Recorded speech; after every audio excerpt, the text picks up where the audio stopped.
The Dallas Mavericks have a Dante Exum problem, but luckily they also have the answer. With the start of the season only a few days away, the Dallas Mavericks have already rounded off their roster. Some players have been cut, some players have gained the last few spots, and we are ready to head into this season. But one of the big problems that we knew that we had going into this season was the lack of guards. With Kyrie Irving missing significant time, the Dallas Mavericks want to make sure that they had a good rotation until he returns. We have players like Brandon Williams, Ryan Nembhard, as well as D'Angelo Russell. We also have a player by the name of Dante Exum, who we did just find out won't even be available for opening night. So in this video, we're going to take a look at Dante Exum, try to get down to the root cause of our issue with Dante, as well as go over an article that highlights the exact solution to our problem. But how's it going, everybody? My name is Marcel Martin. This is Mavs Digest, bringing you the latest news on everything Mavericks related.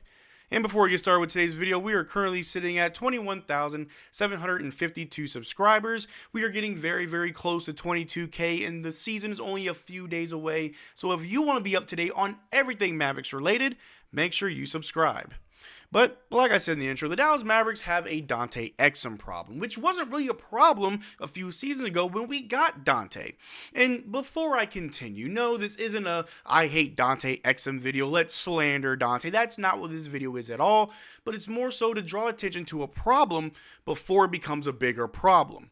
And like I said in the intro, over the summer, the Dallas Mavericks were trying to solve their Kyrie Irving problem by bringing back Dante Exum, by making sure that we had Brandon Williams, although it's a non-guaranteed deal, he is on a contract for the Dallas Mavericks. We had other players that were brought in to try to compete for that last spot as well. We had players like Delano Banton, who did get waived, and Dennis Smith Jr., who also got waived. If we take a look right here, the Dallas Mavericks have waived Dennis Smith Jr. Which team should sign him? Well, we all kind of knew that he wasn't going to, or at least he didn't have a real shot at making the main roster. Some were hoping he would get a G League invite, but at the time of recording, the Bucks still hold his G League rights, so the Dallas Mavericks will either have to find a way to get him from the Bucks or just abandon ship altogether. But with players like Dennis Smith Jr. getting waived, Delano Banton getting waived, several players getting waived, we are relying heavily on D'Angelo Russell, Brandon Williams, Ryan Nembhard.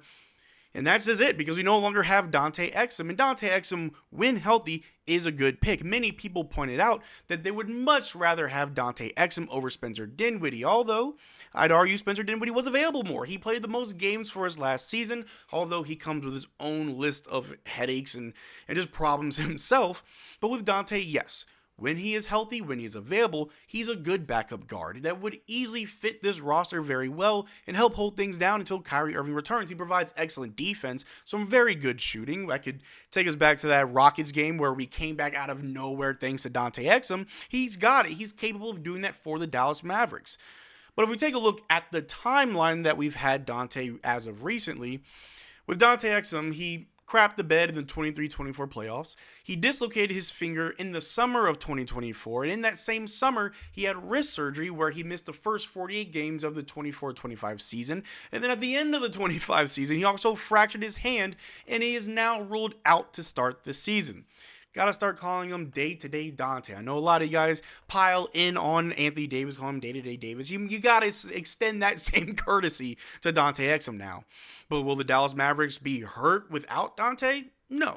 We'll be fine. But it doesn't feel good knowing that we already have one player out in Kyrie Irving, and the player that we brought to help us while we're without Kyrie Irving is also hurt. We don't want a repeat of last season. I'd argue every Mavericks fan would agree. We don't want a repeat of last season. So being healthy to start the season might be a priority for the Dallas Mavericks. But for whatever reason, we just have a thing for Dante, and he's somehow always going to be around. But if we take a look at this article that came out just the other day, Jason Kidd just confirmed the lineup tweak Mavericks fans dreamed of all summer. Like I said, we may have a Dante Exum problem, but we do have a Dante Exum solution. And the article as follows, saying Jason Kidd's trust in Ryan Nembhard is growing fast. Nembhard was exceptional in all 4 preseason games, as he averaged 5 points, 5 rebounds, and 1 steal per game while shooting 37.5% from downtown. He wasn't getting extended run in these games, and he still found a way to be this productive despite only playing 16 minutes per game. He made his impact felt quickly as soon as he stepped onto the floor, as he is already one of the best passers on the team, and Kidd may lean upon him early for some guard minutes off the bench as soon as next week when the Mavericks take on the San Antonio Spurs. And if you've watched any of the preseason games, then you, myself included, would both agree that Ryan Nembhard is the answer that the Dallas Mavericks need. Of course, D'Angelo Russell will most likely be our starting point guard. If for whatever reason they decide to make Cooper Flagg our starting point guard, put PJ at the 3, then I guess you'd have D'Angelo Russell coming off the bench and then Ryan Nembhard right after him. And of course, Brandon Williams looked good in the 4 minutes that he played in preseason. He was dealing with a minor injury, only played a little bit in the last game. But in those small minutes, Brandon Williams also looked good. I'd argue that as long as we have Brandon Williams and we have Ryan Nembhard, sure, Dante, take as much time off as you need until you're healthy to come back. I have a lot of faith in Ryan Nembhard, and Jason Kidd does too. But the article does continue by saying, without Irving and Exum, the Mavericks need more playmaking and passing out of the backcourt to begin the year, and that's exactly where Nembhard will come into play. D'Angelo Russell is an extremely underrated passer and playmaker, but outside of him, their options are thin at point guard when it comes to a player who can make advanced reads and set up their teammates for easy shots. This is Nembhard's bread and butter, as he is always looking to make the extra pass, and his ability to knock down open threes and get both feet into the paint and finish with a floater or shot jumper will force defenses to collapse on him, allowing him to pick the defense apart even more if they sell out on him. These are two things that he worked hard on with his skills trainer Jeremy Hart, and he seems more NBA ready by the game. And again, Ryan Nembhard, he is a fan favorite. There was an article that came out shortly after the draft saying that rules need to be changed because there's no way that the Dallas Mavericks get the number 1 pick, but they also get the player who had the most assists in college basketball in the second round. Yeah, if you're a hater of the Mavericks, you'd also want to put out an article like that too. Ryan Nembhard was a gem that we found late in the second round of the NBA draft, who honestly deserves a real contract. He does not deserve to be on a two-way contract. He is better than a two-way contract. And while Kyrie Irving's out, I guarantee Ryan Nembhard will get extended minutes outside of garbage time that will actually help us win games. But the article does continue by saying Nembhard's skill set is unique when comparing him to the other guards on the roster, and Mavericks fans' wish of him being an every-night type of player could come true as soon as next week. It must be remembered that Nembhard is on a two-way deal, meaning he can only be active for 50 games. But Kidd hasn't been shy about playing his two-way guys in the past. Both Williams and Kessler Edwards reached their 50-game limits on two-way deals last season, and Williams ultimately ended up earning a standard deal from the Mavericks before the end of the season. We could see a similar result for Nembhard by the end of the season, and it seems like he's already taken the first steps of becoming a staple on the Mavs by winning Kidd's trust and proving he can maximize the talent that the coaching staff places around him.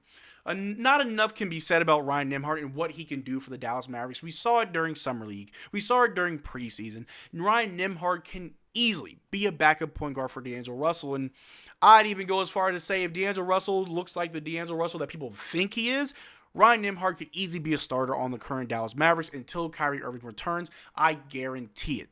The court vision is there. The passing is there. The chemistry amongst all these other guys that he's never played with before is there. The only knock to Ryan Nembhard is the defense, and we all know that's normally what comes with undersized guards, but he can more than well enough make up for it with effort on defense, better transitional play, and better reads on the offense. Ryan Nembhard deserves an NBA contract, and I'm glad to see him here, but I'm not the only one who thinks this, as we did get this report. It kind of went under the radar just a few days ago, but Jason Kidd said Ryan Nembhard could easily be a rotation player early on. And there you have it, folks. Expect to see some really early Ryan Nembhard minutes. As we all know, Jason Kidd loves to experiment with the lineup. And although we don't have Dante Exum to start the season, we do have Ryan Nembhard, and that could be just as productive, if not better. But let me know what you think in the comment section down below. Do you think that Ryan Nembhard could easily replace Dante Exum? Or do you think that Dante Exum is exactly what we need, and the fact that he's injured could bode well or bad for the Dallas Mavericks? So let me know what you think in the comment section down below. We can have a conversation about it. But that's all I got for you guys today. Thank you for watching the video. Make sure to check out our Twitter and Discord. Links in the description below. And as always, y'all take care, drink water. Peace.